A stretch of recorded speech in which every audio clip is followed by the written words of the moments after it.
Hey, what's up? Silas here. This is going to be another post in the series of the 10 nonfiction books that have impacted my life. This whole series came to be after a friend posted this thing on social media saying, every day you post one of the 10 nonfiction books that has impacted your life, and you tag somebody else in that post. So with these ones, you kind of could say something about the book, or you could just post an image. I ended up going and writing a few things about it, and I thought, hey, let me share these in video form so I can actually engage some of you guys out there. And maybe these are books that you've read, maybe you'll find some interest into it. But yeah, so I've done 3 books so far. The first one was a book I was actually listening to. I was listening to the audiobook while this post started coming out, and I was like, okay, this book is already amazing. I think I was about a quarter of the way through, and I was like, okay, I'm putting this as number 1 because I'm sure it's going to be one of the top ones. And when I finished it, it definitely was. And that was Better Angels of Our Nature by Steven Pinker. Why violence has declined. So just about how violence has been declining constantly over history. People think, oh, the good old days. It was the good, violent, bloody old days, actually. I think it's the best time to be alive ever. The next one is Universally Preferable Behavior by Stefan Molyneux, which is a rational proof for secular ethics. Another really good book that helped me when I was kind of finally letting go of religiosity, not just being an atheist, but trying to be a-religious and just thinking, how can you find an understanding of morality? Because a lot of people are like, oh, without God, you're just going to be evil. I never actually bought into that, but I didn't really have a comeback until I read this book and kind of helped me kind of form out other ways to just not have to invoke the supernatural in order to actually have some level of ethics that you can actually just have a universally preferable behavior. The next one was A Conflict of Visions, which was the last video, and in that video, that's by Thomas Sowell. It's Ideological Origins of Political Struggles, and he was kind of, the basic thing was about the constrained vision and the unconstrained vision, which kind of sets up the way Thomas Sowell approaches the world. And he's an economist, bit of a philosopher, I'd say. And in that video, I talked about how there's another book in that list, and that's going to be the book that's going to be the topic of this post, which is Black Rednecks and White Liberals. Now, as I mentioned, I wrote some little things about the book when I actually posted it up there. So right now I'm going to go in and read what I wrote about the book and then give you guys some quotes about it. And interspersed, I'll be telling you why the book has meant a lot to me and it's my other thoughts with it. So off to the reading. Do I count as black? It was concerning as being black was supposedly a handicap in the supposedly white world I was trying to be a part of. I didn't relate to much of what was being packaged as black culture. As a kid who was born in France, lived in Kenya, educated in the suburbs of DC, and found myself in the hills of West Virginia after all of that. Then I actually went out to Italy, then I came back to Kenya, and then I went back there, but found this book in that whole process of moving back and forth. Okay, back to the reading. So I realized it didn't matter to me as much as it seemingly matters to some very interested so-called progressive liberals in the world who end up being nothing more than hate hustlers. In Black Rednecks and White Liberals, Dr. Sowell presents essays relating to race relations in the United States of America. One of the many interesting takeaways is how much so-called black culture was appropriated from white culture, that it's still seen in similarities between ghetto inner city culture and the chav culture in the city council areas in the United Kingdom and Ireland. Think about the kind of bravado you see in like rap videos and things like that. And then for some of you who may know this guy, Conor McGregor, who's a UFC fighter, a mixed martial arts fighter, he fought Floyd Mayweather. That's a really good example. When you saw Floyd Mayweather, who himself is like a hood guy from black culture, he's kind of has that machismo kind of thing. He's a boxer. He's in the pugilist sports and things like that. And then you have Conor McGregor from Ireland. He's self-admitted from a very tough part of Ireland, lower income, kind of hard. It's the equivalent of the ghetto there, and then you see the similarities of it. And then with this book, there's a couple of essays talking about how those are the same kind of people that were actually brought over. A lot of the Irish were brought over in the United States of America, but a lot of the people who did come over to the United States back then were lower income people, so they had their own culture and they intermixed with black people in the South and in other places. And yeah, it was just very interesting kind of correlations. So back to the reading. It's a good history lesson and covers other struggles relating to multiculturalism and integration. So yeah, Now, I think this is very important because just recently, for some of you who have seen this, there's a senator named Elizabeth Warren in the United States of America. She's a Democrat, and it came out during her run for president that she had kind of signed up as a Harvard professor and other kind of things and listed herself as Native American. Somehow it was associated with that. And Donald Trump, with this he of the greatest nicknames, bestowed this nickname onto Pocahontas, just kind of mocking that whole aspect of it. And then for some unfathomable reason, she decided to go in and actually do a DNA test because she had been told. I think Donald Trump was like, "Hey, if the DNA test finds that you're Indian, I'll donate $1 million to whichever charity you choose." And she went and did one of those DNA tests from those companies, and she's like 1,024th native. And it's not even a native tribe because apparently none of the actual native tribes in North America have given their genetics over to these companies for you to find it. So it could have easily been somebody from Latin America, from South America, from Central America. It could be like some Incan or something. But she actually, I'm like, why would you post that? But people do have a fascination with race and what it means. And I just recently released a video talking about how we are all NPCs, we are all non-playable characters, because we all kind of do have our coding, and a lot of people do say this both on the right and the left. They talk about how, oh, you're from this race, so you have this privilege. If this is on the left, they say, oh, white people have this automatic privilege. They just have this kind of place where they're there. Men have this programming in them. You have to teach men not to rape because that's just hardwired into their coding. So these are things that they're talking about, focusing on how important the genetics are. Then now people on the right who are more like race realists and saying, oh, there are these really big differences between different races. Like the black people aren't achieving as much because they have a lower IQ and they have different kind of genes than white people. And then like the Asian people have different. So these are kind of things where I understand there is an importance to it.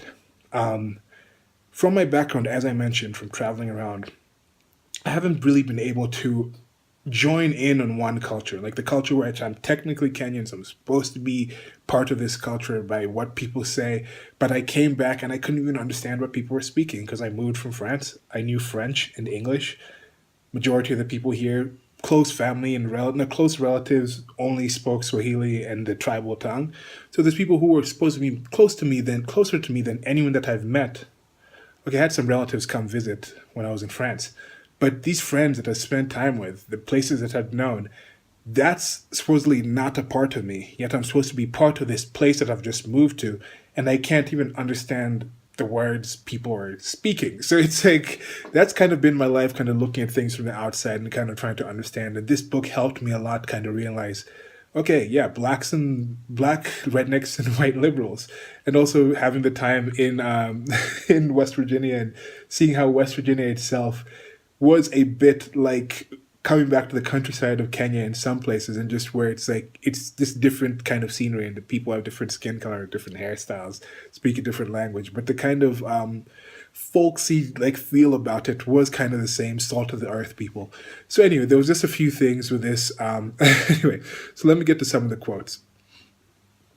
It takes no more research than a trip to almost any public library or college to show the incredibly lopsided coverage of slavery in the United States or in the Western Hemisphere, as compared to the meager writings on even larger numbers of Africans enslaved in the Islamic countries in the Middle East and North Africa. Not to mention the vast numbers of Europeans also enslaved in centuries past in the Islamic world and within Europe itself. At least 1 million Europeans were enslaved by North African pirates alone from 1500 to 1800, and some European slaves were still being sold on the auction blocks in Egypt, years after the Emancipation Proclamation freed blacks in the United States. Now this one, I've talked about this, and before I even read this, was already aware of some of these things, and I've talked about this in a previous video, one video in specific, talking about how white slavery is always going to be the worst, and the gist of it is because white people snitched. White people snitched on themselves. They each love snitching. It was this meme. White people love snitching so much they created Tinder. Not Tinder. They created Yelp, which is kind of food review, kind of reviewing places and things. But yeah, they wrote down what happened. They told the world, created movies, created all these films. So it's very cataloged. They talk about it. The Muslim world, Saudi Arabia is not about to make a movie like Amistad or 12 years a slave, talking about the plight that slaves had in the Middle East. It's not going to happen anytime soon. It would be a better world if they did. This is not going to happen. I remember seeing some History Channel things, or just history shows about medieval Europe and things like that just back in the day. Part of the reason they had these castles is because there was a lot of raids. They just come in on boats and just go inland and just grab a bunch of white folk or a bunch of Europeans, take them back to the Middle East. These were things that were happening. So anyway, that's the first quote. Let's get to another quote. Abstract moral decisions are much easier to make on paper or in a classroom in later centuries than in the midst of the dilemmas actually faced by those living in very different circumstances, including serious dangers. So this is just more of just, I kind of seen this thing where I travel around. So I've seen people being able to try to empathize at the same point of not being able to actually get to understand how places are, kind of wondering like, how would it be to just know this? That's something that's really hard for me to understand. To just know this one culture, this one language, this one cuisine style, this one belief system, this one knowledge of history where you're like, we are just the ones who are wronged. We were just the ones who are victors. How would it be being on the opposite side and just knowing we were the ones who were enslaved, we were the ones who were controlled, we were the ones who lost the wars, we were the ones in this kind of position, we're the ones with a bone to pick with those people. So that whole thing, by being able to understand that you can live amongst a group of people and have them have their entire experiences that you're just not going to get, I think that's enabled me to actually be able to look back in history and be like, look, I do understand, even if I know a lot about that history, there's going to be some things that are just going to be very hard for me to get because I didn't actually live it. Because I've had that experience in the present of actually living things, living by things, and not really getting it due to all the other things that are accounted for by you being immersed in that environment. Okay. Another quote. External explanations of black-white differences, discrimination or poverty, for example, seem to many to be more amenable to public policy than internal explanations such as culture.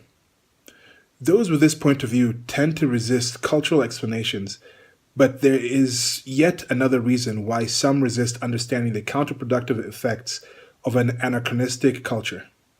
Alternative explanations of economic and social lags provide a more satisfying ability to blame all such lags on the sins of others, such as racism or discrimination. Equally important, such external explanations require no painful internal changes in the black population, but leave all changes to whites, who are seen as needing to be harangued, threatened, or otherwise forced to change. In short, prevailing explanations provide an alibi to those who lag. And an alibi is, for many, an enormously valuable asset that they are unlikely to give up easily. Now, this is something I took personally. It was part of me also trying to understand because some of the grievance that apparently you needed to take upon yourself to be part of black culture were things I could not necessarily take upon myself. Not necessarily just because I didn't really see the connection. Like, I had a lot of non-black people in my life who were really helpful to me, so I wasn't really understanding this whole aspect of white people trying to hold you down. But as I mentioned before, if you're not immersed in an environment, maybe you're not getting these things. But that part was already strange enough for me. And then now on top of that, I'm like, okay, I may share the same skin color as you do, but my parents were from Africa. They were in Africa. And part of this reason I actually talked about you and that's looking more into slavery is because I was kind of wondering, like, look, when Africans actually were enslaved in the transatlantic slave trade, it took other Africans actually capturing these people and then selling them to the white people, and then the white people took them across the ocean. Because even just recently, I think this is reduced, but just recently, even when you were traveling back and forth between countries, you had to take like antiviral medicine because it's just different diseases. I think this is still a common thing. If you've never been to sub-Saharan Africa and you're going there for your first time, it's advised you start taking anti-malaria medicine like a week before you go and then for 2 weeks after you arrive there. So if you're going there for a few days, you're supposed to keep this whole process and go through the whole thing. And this is another thing, just to by the side, if you go to a doctor and you need to take, and you're given some medication, some antibacterial, some antiviral, or some anti anything in order to fix yourself. Don't stop taking it once you feel better. Especially with some bacteria, some viruses. If you just stop taking it before you feel better, that virus or that bacteria can just morph and then it'll be stronger, create a stronger strain. Take the whole time, even if you still feel good, take it all the way through, take all the pills, and that helps kill the thing out completely. Well, anyway, so that still happens. That still happens on the regular. It doesn't happen as much now because I think there's this general kind of what's it called? There's better vaccinations, there's better ways to treat these diseases, so you don't have to do it as much. But in the past, the average actual, like, what's it called? The average mortality rate for a non-African, non-Sub-Saharan African in the inland was like 6 weeks. Not just the tribes that could kill you, the violent people that are there. You didn't really have Uber, you didn't really have Google Maps to find out where you're going. Just the diseases you could get. You could eat the food you're allergic to, the animals you don't understand, the heat, and so many different things could kill you. So people weren't really venturing to the indoors. Well, anyway, I found out that my people on Eastern Africa, on the eastern side of Africa, had not been responsible for capturing most of the people that were sent on the transatlantic slave trade, because that was Western Africa. But then I found out about the trans-Saharan slave trade that had gone on, and that was a whole other thing. So anyway, so I was wondering, is that part of me? If I don't really have this track back to slavery, my ancestors weren't slaves in the United States of America, am I still part of this struggle? Am I still part of this whole, am I still chained by these chains that apparently are still chaining this Black community? And that was when I started kind of understanding that Black was not necessarily Negro. There's a difference between being Negro, which is just, I think, more a genetic thing, and then being Black. And then again with the genetics things, the whole Elizabeth Warren thing, it's actually like, I think on average, most African Americans have about like 20% white in them somehow, because there was a lot of, in many cases, rapes, in many cases, just the masters having sex with slaves, and then even after that, then there was more like intermarriage between the people who had that way. Anyway, there's a high level of non-Negro genetics in the African American population. So that's like what, that 12% of the population in the United States of America that is genetically Black. So that's over 50% Negro. And I would say genetically, I think you've got to be that at least. Even though I've talked about Tiger Woods, who was only like a quarter. But anyway, let's come back to the whole situation. So just that whole aspect, I was understanding there's a difference. Being Black is also something to do with culture. And yeah, so recently had a conversation about this whole situation too, with the whole like culture, or is it the poverty and thing like that. So yeah, anyway, this book opened me up to a bunch of different things, and I really like that. So let's go to the last quote here and finish it up. For most of human history, and for nearly all of the non-Western world prior to Western contact, freedom was, and for many still remains, anything but an obvious or desirable goal. Other values and ideals were, or are, of far greater importance to them. Values such as the pursuit of glory, honor, and power for oneself or one's family and clan, nationalism and imperial grandeur, militarism and the valor of warfare, filial piety, the harmony of heaven and earth, the spreading of the true faith, nirvana, hedonism, altruism, justice, equality, material progress, the list is endless. But almost never, outside the context of Western culture and its influence, has it included freedom. Indeed, non-Western peoples have thought so little about freedom that most human languages do not even possess a word for the concept before contact with the West. So, the West is the best? That's essentially what he's saying, yeah? And it kind of is. Look at how people are voting with their feet. People are flooding the West. It's not really happening the other way around. When it happens the other way around, a lot of the same people who support these people flooding the West, open borders and things like that, open borders with the state, because that's different. If you go on open borders and you have like a kind of a narco-capitalist type of situation where there's no state controlling the things, and that's a different situation. But how are we going to get to that point? We'll see. But anyway, so back to the whole situation. When the Westerners come to other countries, they're apparently going in and being colonialists.